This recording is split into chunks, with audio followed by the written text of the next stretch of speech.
Hey everybody, I'm Stephen Foskett from TechFillet. No, I'm not. I'm joined by my good European friends. I almost believe it to you. Almost, right? I think it's Yeah. there. So I'm joined today by Raff and Ather, and we're kind of post game discussing Cloud Field Day 10, which was only a short couple of days ago, not too long ago. And we spent a couple of brutal nights in front of the computer listening to all kinds of cloud companies, and they were interesting. So we were just discussing VMware and their presentation on VMC on AWS, where we were, a little disappointed, maybe, just because we're fans of technology. That's why we attend these events. That's why we spend time with the vendors to, discuss their stuff, their new innovations. And this time around, I don't know if we saw anything that really got us excited on specifically the VMware part. And we were, discussing this, and we figured out, maybe it's because we didn't see a use case that excited us. We didn't see anything new in terms of how customers use it. And so instead, they discussed, this is what it is. And so I'm curious, Ather, what were your thoughts on, just seeing what VMC on AWS is last week? What did you think? Yes, I mean, if we focus on that part for now, the VMware, like I said, VMware Cloud on AWS part, the presentation that covered the new features or whatever they were presenting at CFD, Cloud Field Day, was something that I felt that they could have done more. So by now, I think 2 or 3 years have gone past when VMware Cloud on AWS was introduced. And I think the audience that is of Cloud Field Day is now pretty much well-versed as to what it actually is. I think now VMware's focus should now, in such sessions, be, okay, what are the use cases that customers, they are seeing with customers that they can use VMware Cloud on AWS for. So as a technology, they understand that, it's a bunch of hypervisors with some vCenter, sitting in the cloud somewhere, right? And they can hook it up to their environment. But what they should need to know is that, okay, if you've got a use case of DC exit, for example, this is how you're going to do this. But more importantly, what got me excited when VMware Cloud on AWS came about was not necessarily cloud bursting that everyone was talking about, or DR or DC exit. I was more interested about all the possibilities that it brings to integrate with AWS, using some of the native services from AWS, get the best of both worlds, best of the public cloud, best of the private cloud, talking to each other to create unique services.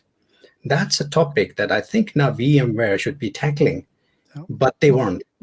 And especially because, I'm not an expert on cloud economy, and I'm not an expert on cost. So there's a whole Tech Field Day presentation from VMware specifically on that topic. So if you're interested, techfieldday.com. But what surprised me is, I'm assuming this is not a cheap solution, right? So this is something organizations do because they have to, for one reason or another. Either their data center is too old, their local cloud service provider can't help them anymore, or they want to do cloud native stuff with AWS. And so that's the prime use case, I'm thinking. But I haven't seen any real world examples from VMware saying, okay, you first move your VMs to VMC, and then we'll help you actually do the transformation. But that's a use case I think makes sense, because then it's worth the premium. Because otherwise, if it's just lift and shift because you're doing a data center exit, I could just as well go to any other service provider, and also go to one that's more flexible than VMC on AWS. I mean, Raff, what's your take on that? Well, I would like to go beyond. I mean, I'm a fan of VMware. It's about 15 years I'm dealing with it. VMware, I'm the expert, I'm certified. I like it, I love it. But I completely agree with Ather. I mean, during the presentation, I haven't heard anything useful to my case. Let's just step back. I'm work for a cloud service provider in Italy, and the whole cloud stack is VMware. So you can imagine that me as a cloud service provider using VMware stack to offer our cloud. I feel a little bit uncomfortable when VMware offer its own cloud on AWS. So the point is that maybe I expected something like flexibility, some use case dedicated to service provider. So I can understand that, of course, for the simple company, it's easy just to dismiss their old hardware, just put all on the cloud, and that's done. And this is the lift and shift that you were talking about before, you. But the point is, let's go deeper. Let's go in higher complexity. We are not children. So could you, VMware, explain what could be, for example, the best way to integrate our intended as a cloud service provider data centers with physical machines with your machines in AWS, maybe with a kind of technical speaking. I don't want to go too deep, but just talking about L2 or dedicated lines, or how to put. I don't want to get boring you all, but this is what I expected, not a list of this cost this so, and it will be more expensive than other. So yeah, I'm a little bit deluded. It's in English. Yeah. Well, and we've seen it before, right? We've seen it before where, vCloud Air was a thing years ago. Yeah. Where VMware tried getting into the cloud business, and they did it without a good answer to their cloud service provider partners. And I worked at a CSP back then, and we were, insulted in a way that we weren't we weren't in the conversation. We weren't talking to VMware about this. They kind of did it on their own. And I see your history almost repeating itself, where it is unclear what the positioning exactly is of VMC. Despite all its technical coolness and how awesome it is to be able to spin up physical machines in the cloud, all that stuff, it's great. But it's still unclear to me what the relationship with the CSPs is.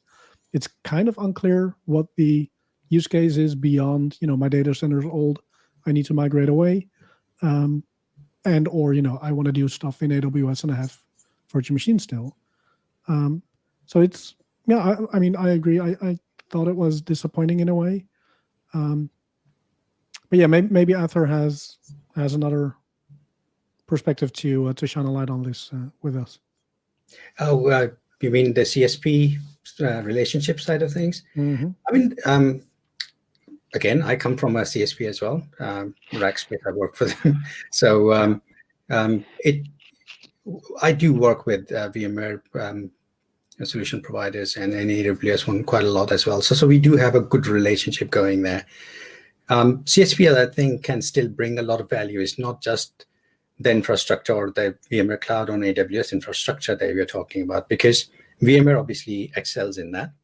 And we sometimes work collaboratively to provide that in case there are some complexities that we need to work jointly together on.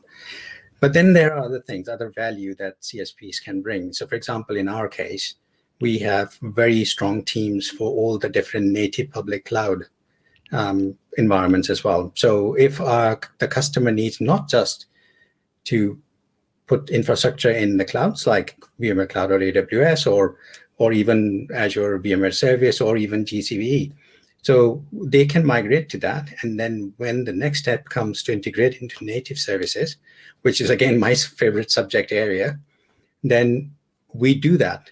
We help them work with their native services as well and provide support for it going forward. So I think that is one big value point that CSPs can bring, especially if they are multi-cloud enabled. Commercially, I think it also works. I think there is this understanding about how the relationship works between the vendor, like VMware, and the CSP after vCloud Air that you're talking about.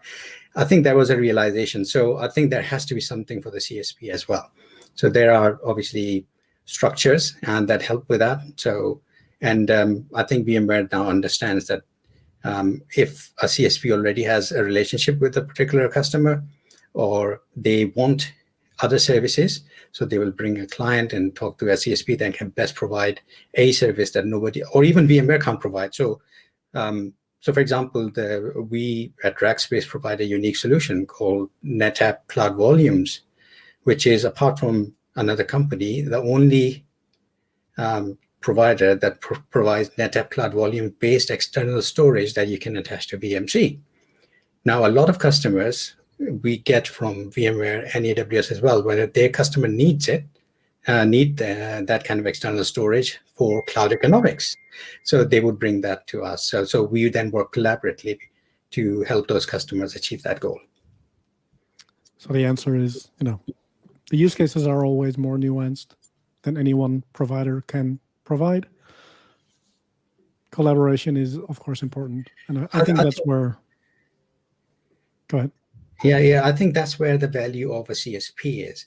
That CSP can provide a more well-rounded service, because it's not just about providing the infrastructure and just leaving it there. It's about ongoing support of the same thing and catering for all other things that the customer also needs to do. So that relationship works quite well. Agreed. Hey, with that, let's leave some new information for the videos. Folks, head over to techfieldday.com, cloudfield810, to watch all of the videos. And for now, I want to say thank you, and until next time.